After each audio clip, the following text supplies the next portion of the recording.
This tiny settlement, about 300 kilometers from the Paraguayan capital of Asunción, lies in the spiritual and agricultural heart of the country.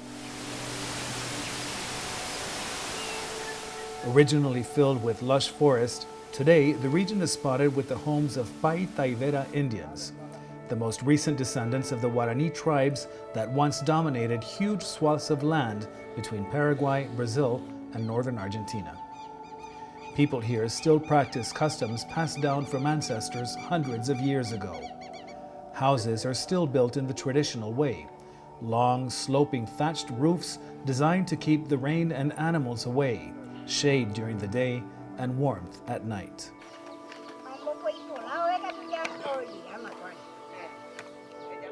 Women still spin cloth with handmade spindles. The men still carry a dried-out gourd filled with liquids to sustain them during their work in the fields. Communal decisions are made by the men in long sessions that often last deep into the night. Luis Arce Valiente is a spiritual leader of the ethnic group. The tribe has traditionally lived off of the land, fishing and cultivating small, sustainable crops in the fertile earth of the Amazon basin. And there is one plant in particular in that region that represents more than just an economic commodity to the Pai Taivera. Ka'ahe, known as Stevia to the Western world, has been an integral component of the spiritual life Luis inherited and now guides for his people.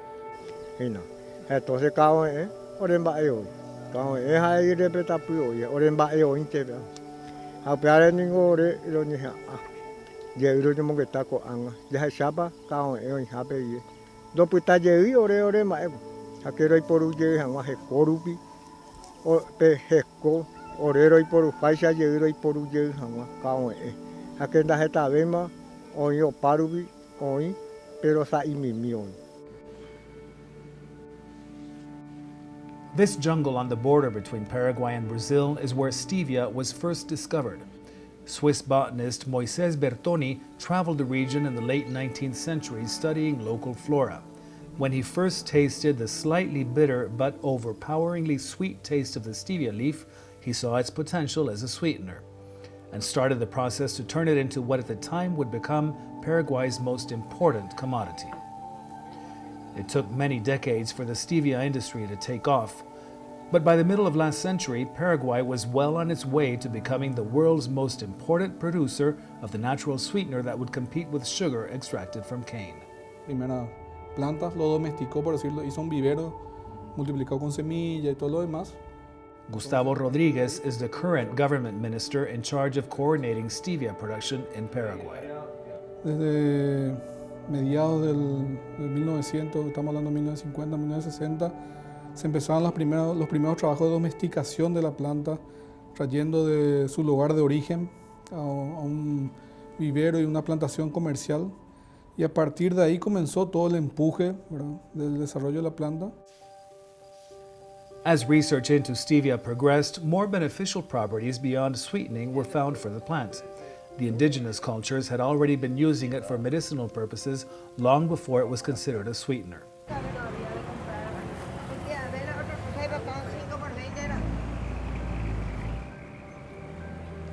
Even today, it is common to find vendors in street markets across the country selling packaged stevia leaves or small stevia plants for home use.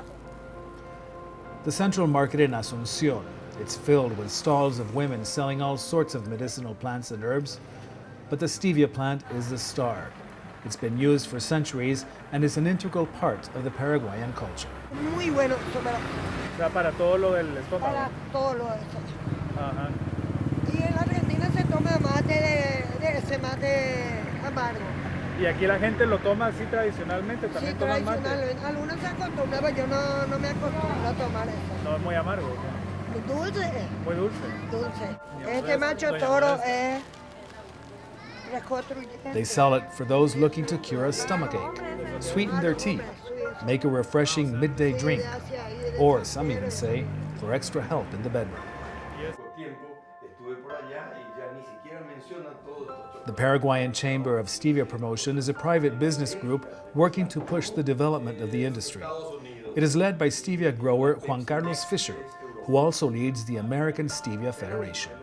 Esto viene de hace muchísimos años y solo recientemente pudieron ser comprobadas científicamente esas bondades. Lo fraccionan e inclusive lo hacen también en extracto líquido. But it has been a long uphill battle for Paraguayan stevia. Powerful sugarcane producing countries blocked efforts to allow stevia to gain recognition as a non-synthetic artificial sweetener. Tuvimos muchísimos problemas, tuvimos muchísimos detractores multinacionales que fabricaban los edulcorantes sintéticos, los edulcorantes no calóricos e inclusive algunos azucareros también pensaban que el azúcar de stevia, o sea los glicósidos de esteviol, como se denomina el extracto de la stevia, era una fuerte competencia. Entonces durante muchísimos años esos detractores fueron realmente muy fuertes, hasta que llegó un momento en que tuvimos que solicitar la intervención de la FAO para que a través del YECFA, que son los especialistas científicos que determinan la inocuidad en alimentos, cómo podríamos incorporar la stevia. Y así lo hicimos. Eso comenzó en el año 89, finalizamos la presentación en el año 2000. Nos dijeron de que ese proceso podía durar 9 años. And in the early 1970s, a powerful new player came on the scene. Japan discovered Paraguayan stevia and started buying boatloads of the raw leaves. Japan became the largest consumer of stevia, but by 2006, China had developed its own production of the plant and its derivatives. Today, China is the largest stevia producer in the world. And Paraguay, the country where it all started, was left out in the cold.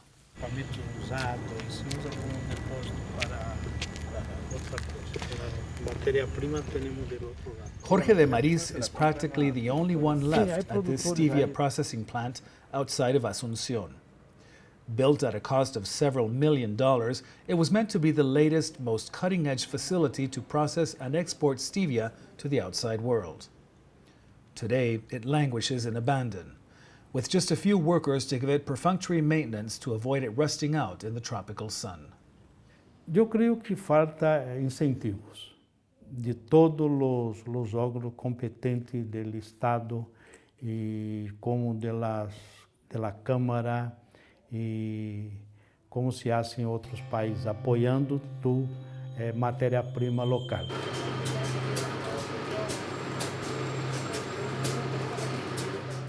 Down the road, a small operation does still process stevia and packages it for the Asian markets. But the raw material, the stevia leaves they use to produce the sweetener, are actually imported from neighboring Brazil. The Paraguayan government has not launched a concerted effort to promote local stevia production or to give it a more robust presence on the international market. Growers and producers say competition with the Asian juggernauts is impossible without governmental help in the form of negotiating more favorable trade conditions or in the promotion of better agricultural practices to support local growers. Os paraguaios deveriam estar muito mais trabalhando para isto, para melhorar a planta no campo, para utilizar a stevia originária, a cristalizada nossa, para diversos produtos, porque a stevia nossa, 90%, serve para ser o açúcar, para adicionar no açúcar, hasta 60% de capacidade endulçante, que vai reduzir em 60% as calorias, serve para os jugos em polvo, serve para os produtos achocolatados, serve para a panaderia e outros produtos muito mais. The government says it is doing all it can, but recognizes stevia has been reduced to just a tiny fraction of the Paraguayan export portfolio. Sí, dentro de lo que es el paquete o el portafolio de exportación de Paraguay es muy pequeño. Prácticamente tenemos un volumen de exportación que sobrepasa los $2,5 millones al año. Esto principalmente se debe a que siempre hay un poco de desarrollo aún, o un desarrollo incipiente en lo que es la parte de desarrollo de productos, o sea, la innovación de productos formulados con stevia. Hay que tomar en cuenta de que actualmente tenemos como 2.000 hectáreas, 2.200 hectáreas de stevia desarrollada en el país.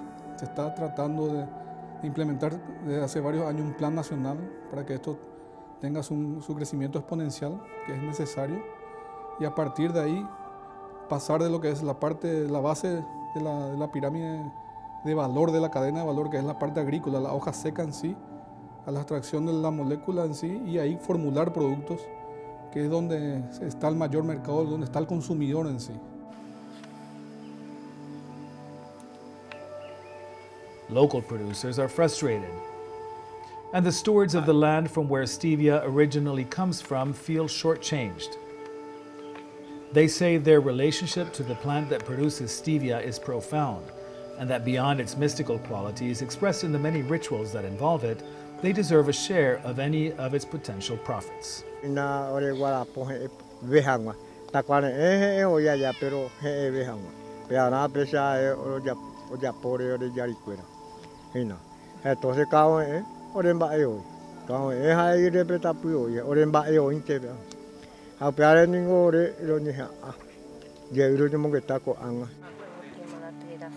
The Paita Ibera believe the fruit of the land belongs to all people and that they have lost what once grew extensively on their land.